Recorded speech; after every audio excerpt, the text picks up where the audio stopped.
I asked the man from Del Monte if we could interview him for the Retromash podcast, and he said yeah!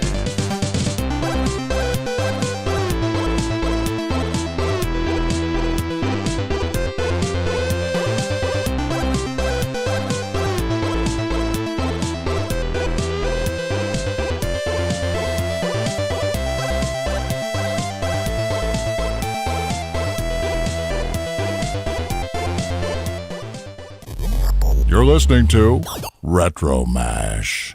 Hi everybody, I'm sitting here with Brian Jackson, a man with a wealth of acting experience and who many of our Retromash listeners will know as the iconic man from Del Monte. Hello Brian, how are you, sir? Yeah, hi Michael, how are you? I'm very well, thank you. Yeah, jolly good. Now, I just want to say I really appreciate you being here with us and letting us interview you, so thank you very much indeed. And if I may, I'd like to jump right in and ask you, how did you become the man from Del Monte? Was there an audition process, or how did it all start? It's a bit of a mystery, actually. I'll never know the real answer. All I know is that my agent at the time, Marjorie Armstrong, was known as a personal manager when they really did manage actors' careers. And she called me and said, I'll never forget this. She didn't say I'll never forget this, but she said, there's awful advertising people want to see you, Brian.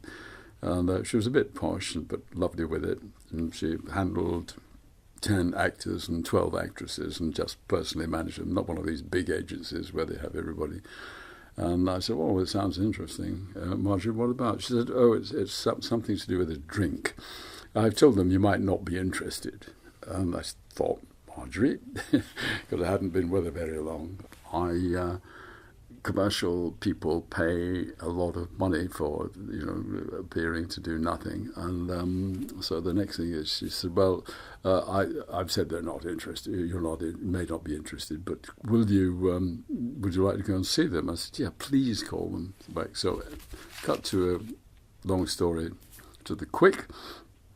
She said, I'll arrange an interview. So I went along to McCann Erickson, Howland Street. And I thought it was a bit strange because there's sort of a group of 3 or 4 other actors, either, waiting to go in because there's a slowness in the audition pace. And you have to wait. And then you're shown in and you do your bit, you're asked the questions, you do another whatever. But there was no one there. It was just me. I later found out that the casting people were at their wits' end because the people from Del Monte and the owners, Nabisco Foods from America, Giant, had been to London previously looking for the man that they wanted to do the Del Monte products. And they'd been to New York and they'd been to Los Angeles doing castings. And they'd come back, and the casting director was at her wit's end and had talked to another casting director, her friend, and said, I'm at my wit's end. I can't find this person that they want because they've got such a specific description of him. And so this one casting director, who was the appointed one, said to the friend, who was the Thames television casting director, whom I'd just worked for, said, well, it sounds as though you need somebody like Brian Jackson. So that's how I got it. And I walked into this audition. That's why I was the only one there, because they called me specifically. And there's a small studio in Howland Street where McCann Erickson used to be. And the next thing is that I'm shown in this room, and there are about 20 people there, which is unheard of. Normally there's the cameraman or something like that, or the casting director or assistant, and maybe a client, maybe 2 clients, and that's usually the lot. But here was about 15, 20 people. And I thought, this is very strange. One of the curious questions was, would you mind being made famous? And I made a joke of it. I said, well, how much are you paying? And so that was the end of it. So it wasn't an ordeal. It wasn't something competitive. It was just something that fell into my lap, which nearly didn't get there because of dear Marjorie saying, originally, I told them you may not be interested. And that was it. And you were the first ever man from Del Monte. Is that right? What happened was Nabisco Foods, the owners of which, by the way, Nabisco Foods is owned by R.J. Reynolds, one of the giant internationals, certainly in the States, North America. Who owned that, who owned that, who owned that. And way down the line is Del Monte Foods International. And they're split up into different franchises around the world. And they had set the tone at, they'd spent something like $1 million on forming a psychological outline or description of the entity that they wanted to place between the product and the purchaser. And their research told them that the purchaser, the main purchaser of their particular goods, Del Monte goods, products, were female. The vast majority were female.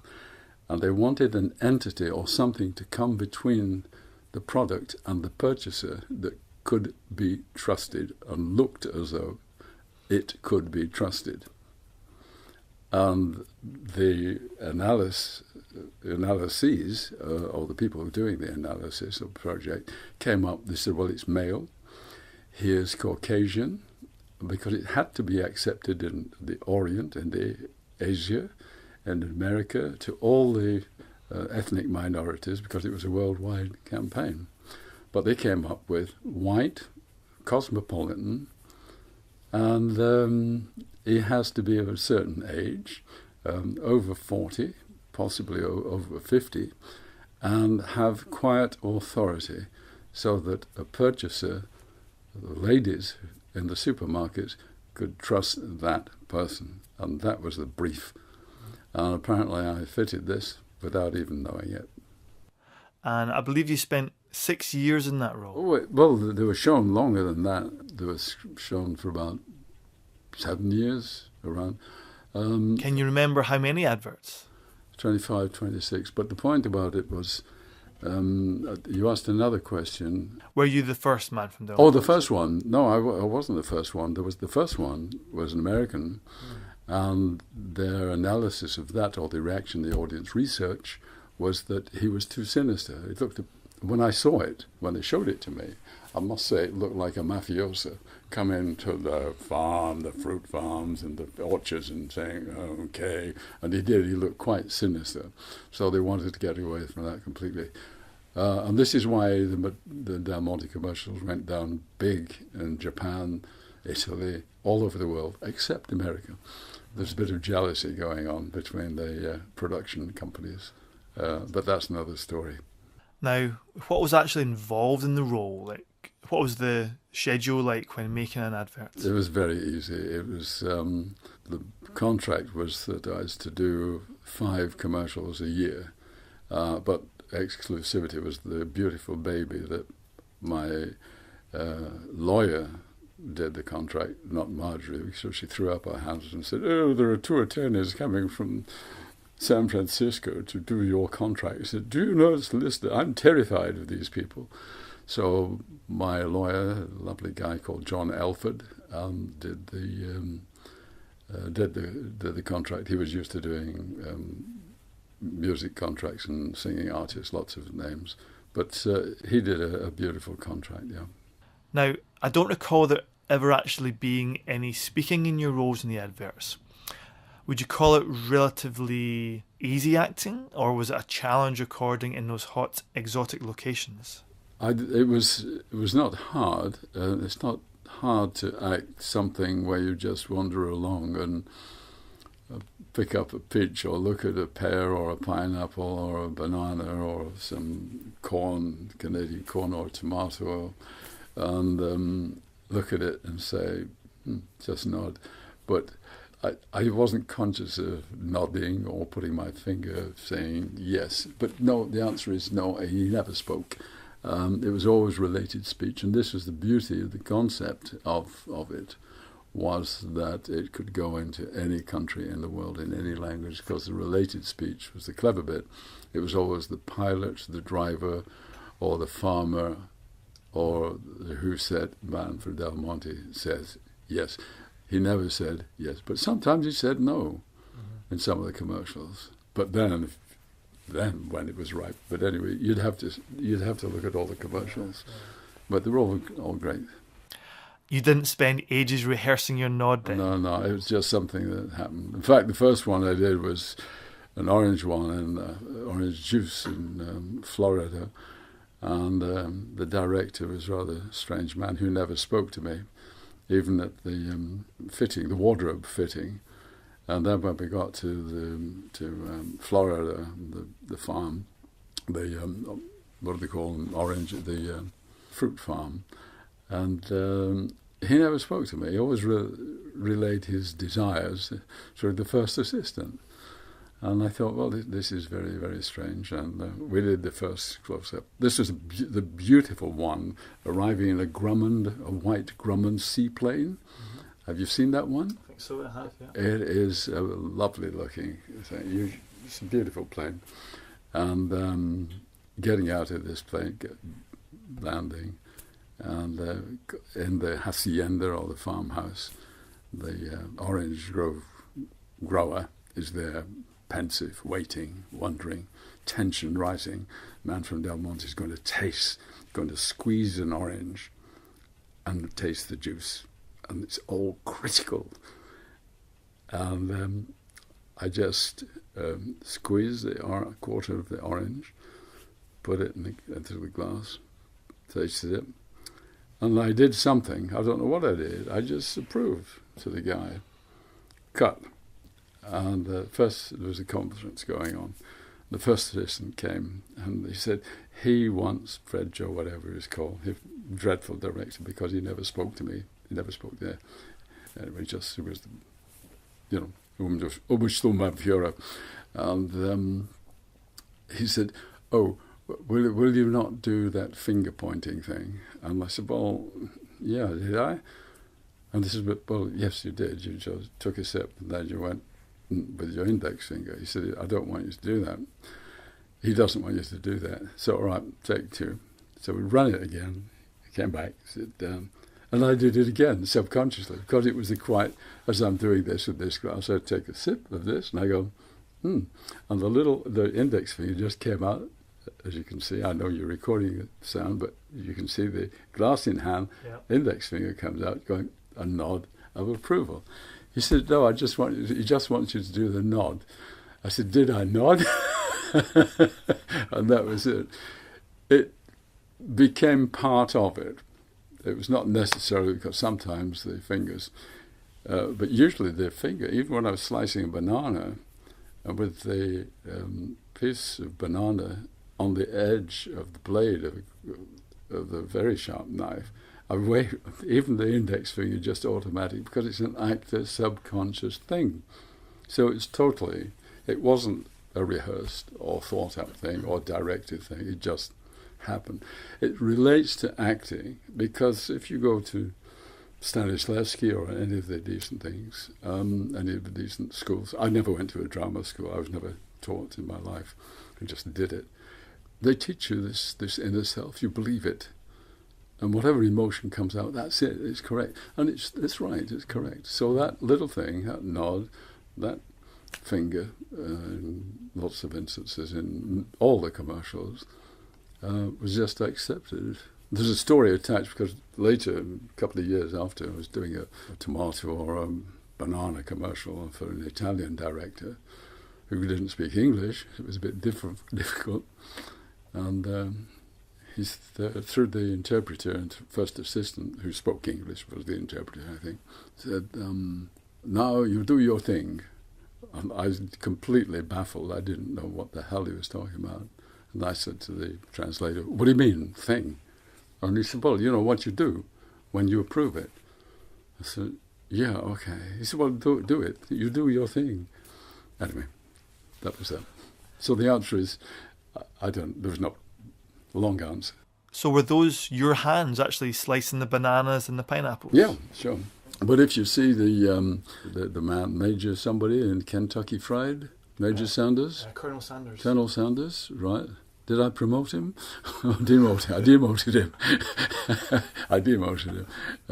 I was in the Navy myself, so I don't know about these army things. if you see those hands spreading in TV commercials, sprinkling herbs and cutting tomatoes, they're mine.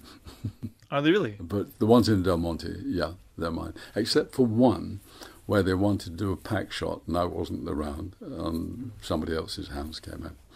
But I don't know which one it was.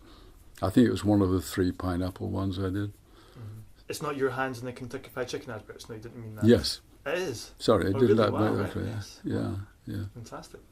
Fame, you see. Even my hands are famous.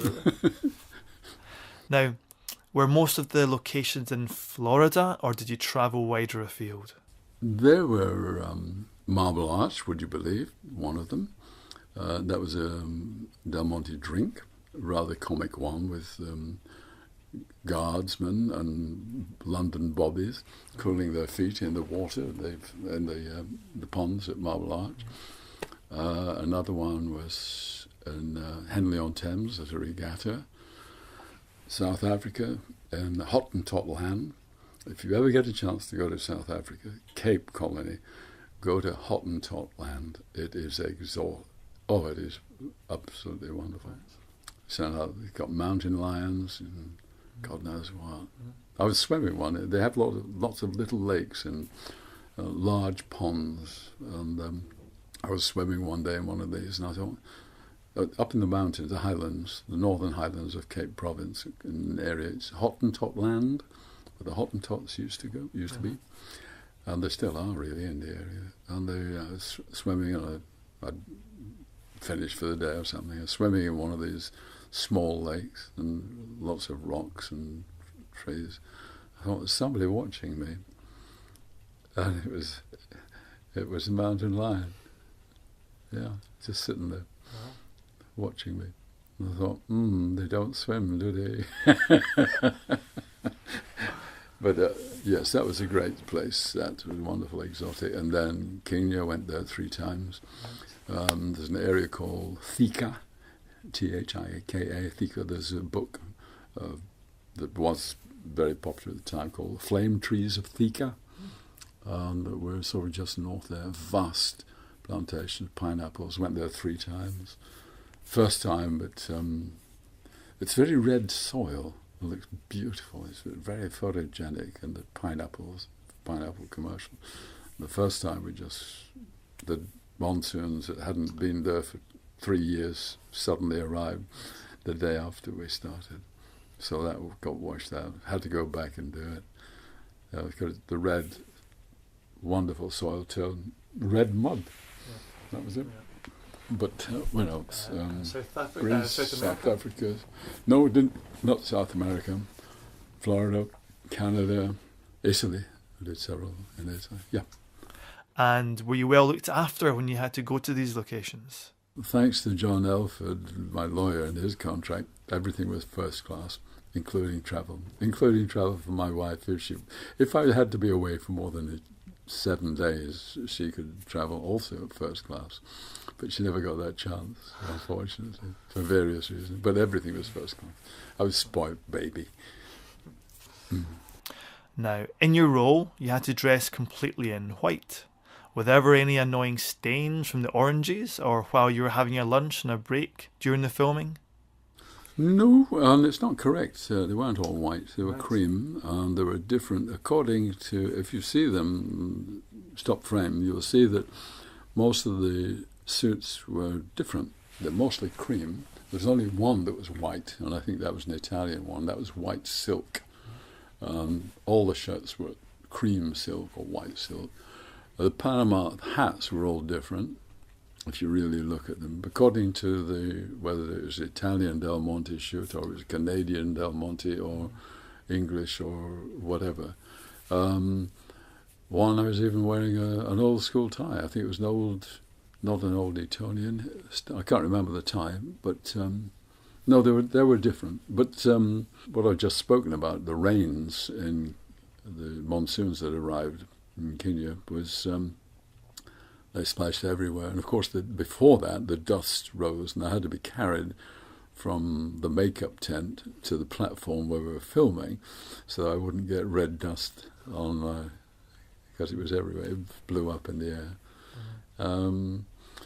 Now, squeezing orange juice, and I remember squeezing a piece of orange, and it squirted in my eye. You know, I was juice squirt sometimes right in my eye, and I turned to the camera and did the classic thing, which would be perfect for outtakes, or it'll be all right on the night. But Del Monte will never allow any of those outtakes to be, because it holds their products in disrepute. And it's the same way you never see any Del Monte commercials in the 100 best commercials. You never see them. They won't allow them to be competitive. And that's why you never see them. I remember my sister phoning and said, "Oh, I'm watching now they're down to number 20 and yours must be in the last 20. And I said, "Well, I did a lot. Which one?" And it got down to the last 10. And then the final one, the best one, it's got to be that. It's got to be a Del Monte commercial. No. It was Guinness, the wonderful horse, the waves that become horses, a terrific commercial. And people were saying, that knew me, saying, "Oh, you're not in the 100 best commercials." No, because they would say no. And that's why they will never allow, there are loads of things for outtakes, but no. That was the reason they wouldn't allow there to in disrepute. And I had to sign to that agreement. Right. Now, you mentioned how it was a really big advert, successful all around the world. Were you recognised in the streets in other countries or in the UK at all? Never. I was once being measured for something on something else on the TV I was doing, and the guy was taking the inside leg measurement, and as he said, "We are the man from Del Monte, are we not, sir?" That was the only time I was recognised. And a young lady ran across the road. I was walking down Regent Street to whatever, and this young lady came screaming across the road, saying, "It's him, it's him, it's him." And she came up to me and she was shouting abuses back to her boyfriend across the road, who was ambling, stopping all traffic because he was a man mountain. Boom, boom, boom. And said, "Oh, you're stupid. I told you it was him. You are him, aren't you?" I never knew what she was talking about. Never actually said anything. And I just stood and watched these people argue. And the girl said, "No, I told my effing mum. She can't know what she's missed. It's him." And I sort of slowly walked away from them arguing. And I never knew what she thought. And the guy measuring, that's the only one who... Friends, of course. Say nice things or said nice things. But no, and the reason is because you associated the man arriving. He always arrived in a helicopter, a Grumman seaplane, a classic Mercedes, or a wonderful Ferrari, or something that was really unusual. You didn't expect to see him in Starbucks or walking down the street. And I remember buying a car once, and my wife was there. It was a yellow car that I fancied. And the guy said, I've seen his face, I know him. And she said, "Yes, he's the man from Del Monte." He said, "Oh my God." But there you are. That's the thing. It's association with, and I'm a jobbing actor as opposed to a star who is saying, yes, it was approving a product, whereas I'm a jobbing actor acting a character in selling a product in a commercial, and that's the difference. Yeah. And the thing about getting stars in names, and it's proven fact now, this is why you see very few names, except in very odd commercials, where they stop using names because people remember the actors, but they don't remember the product. Is it a time in your life, working as the man from Del Monte, that you look back on with happy memories? Oh, it changed our lives, yeah. Oh, it changed our lives. I mean, it changed my acting life in that for quite a few years after that, nobody wanted to. I'd done hundreds of televisions up to that point, even though before that, I was the man, the Allied carpet commercial man, and did that. I had a 3-year contract with that, but that was just for the UK. But casting director said, no, we don't want him. He's too well known as the man from Del Monte. And so my television acting roles just disappeared. And anyway, I was busy with my studios as well. And I was also doing consultancy work for Encyclopedia Britannica, their educational division, film division.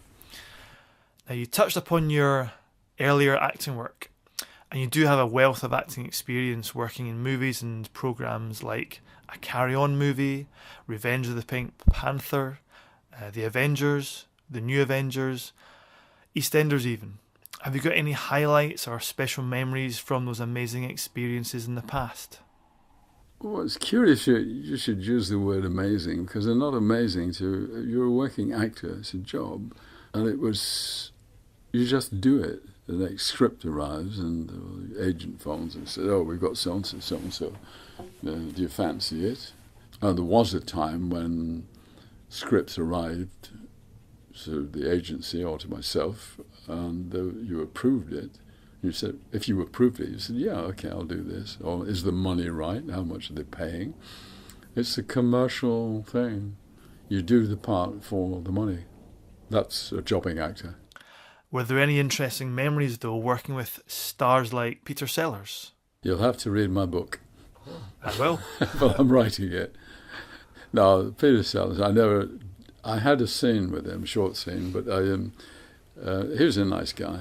Yeah, he was a nice guy. I thought he was he had a weird sense of humour, I thought, but I didn't have lunch with him or drinks with him, anything like that. Because quite often you might shoot your scene, your dialogue, and the person you're talking to is not there. They're in Latin America doing something else. Now, would you recommend a life in acting if any aspiring young actors are out there thinking about it? Definitely no. Why not? Whoa, God.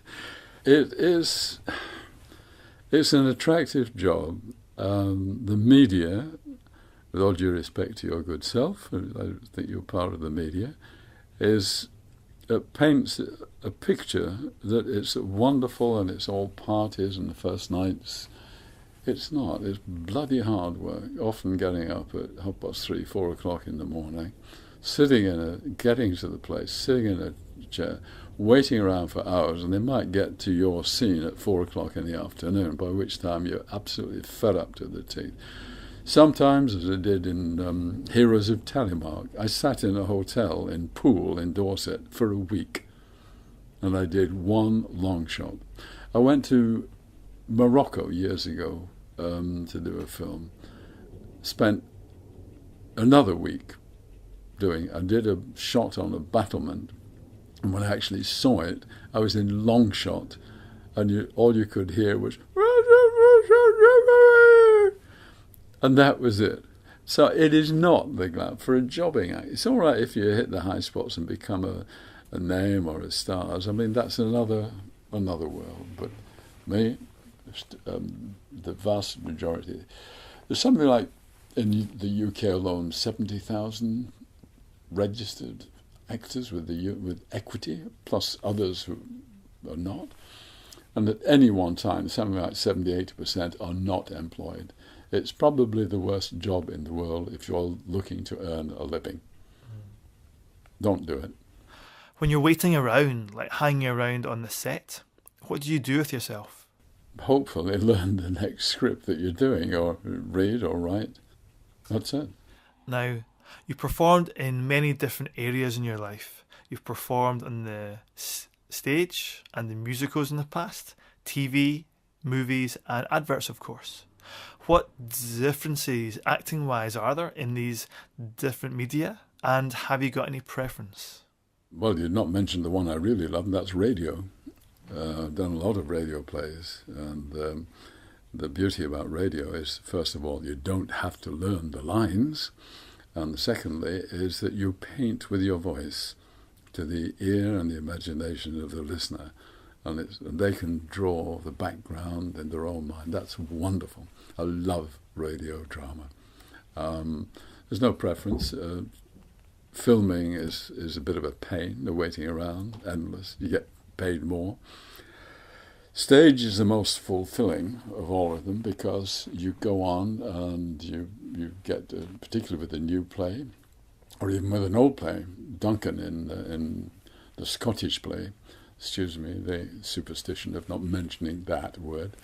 And although it's been played 1,000, I don't know how many thousands of times worldwide, probably many thousands, but you still do it your way and create it your way. And from the beginning of the run to right to the end, you're always thinking of nuances and differences. You don't get that with filming or television, particularly television today. I've just done a doctor's, and you get absolutely no time. You've got to know your lines there and then, and you've got to do. If you get a chance to do a second take, it's probably a technical reason why, but they print often the first take. That's it, and they move on to the next.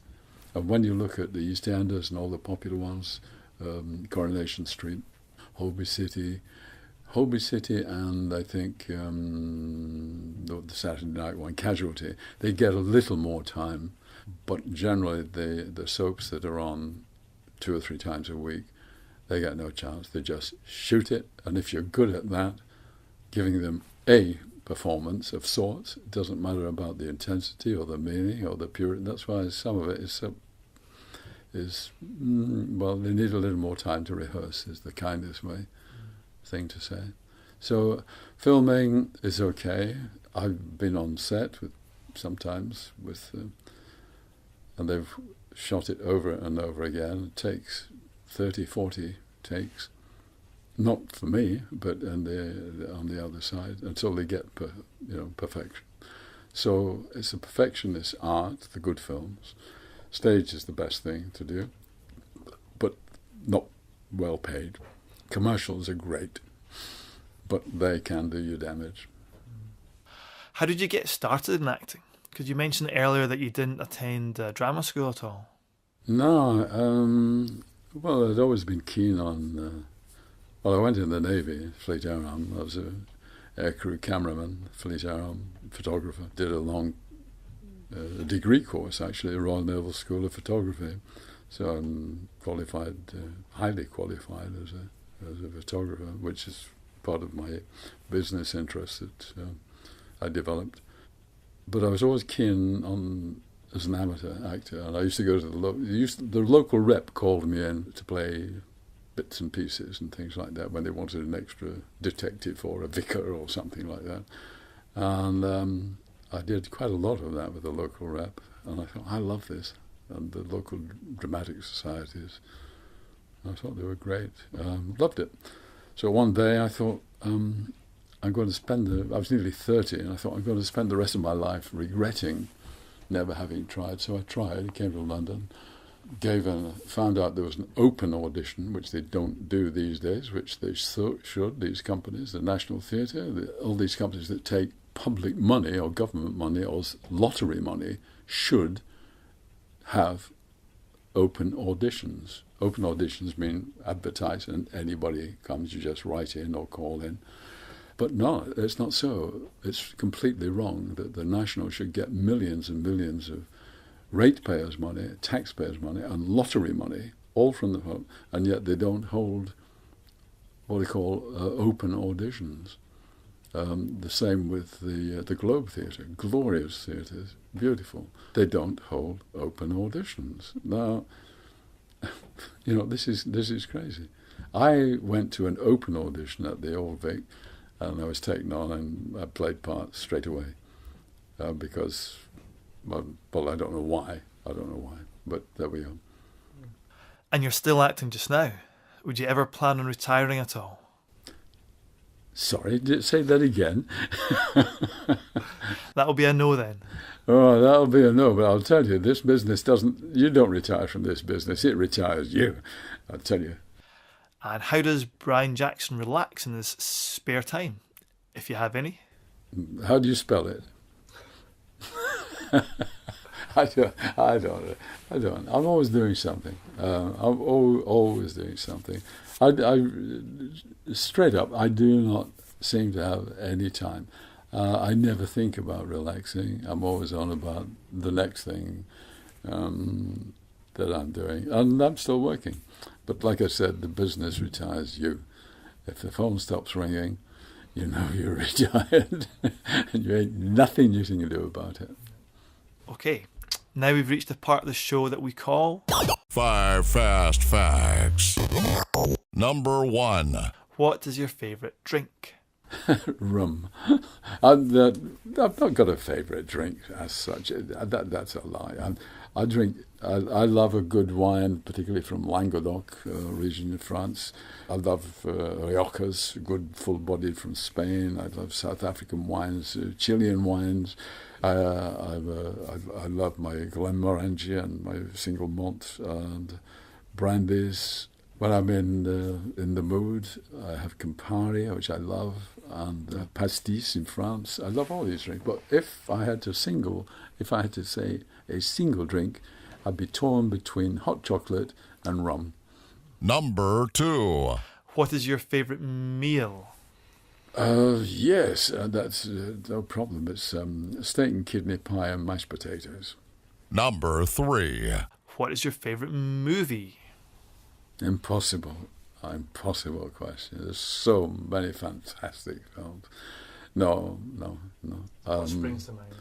Dr. Zhivago, Lawrence of Arabia, the epics. Number 4.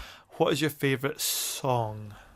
No, I love singing, and I go to all the musicals here in the West End, and when I've been in America on Broadway, I go to see a musical, or in Russia I go to when I go to Moscow, which I do frequently. No favourite song. I can't think of a single one. Number 5. And what is your favourite travel destination? Very definitely the one coming home. So, Brian, it's been a pleasure speaking with you, and on behalf of all of our listeners, I'd like to say thank you very much indeed. You are very welcome. Retromash.com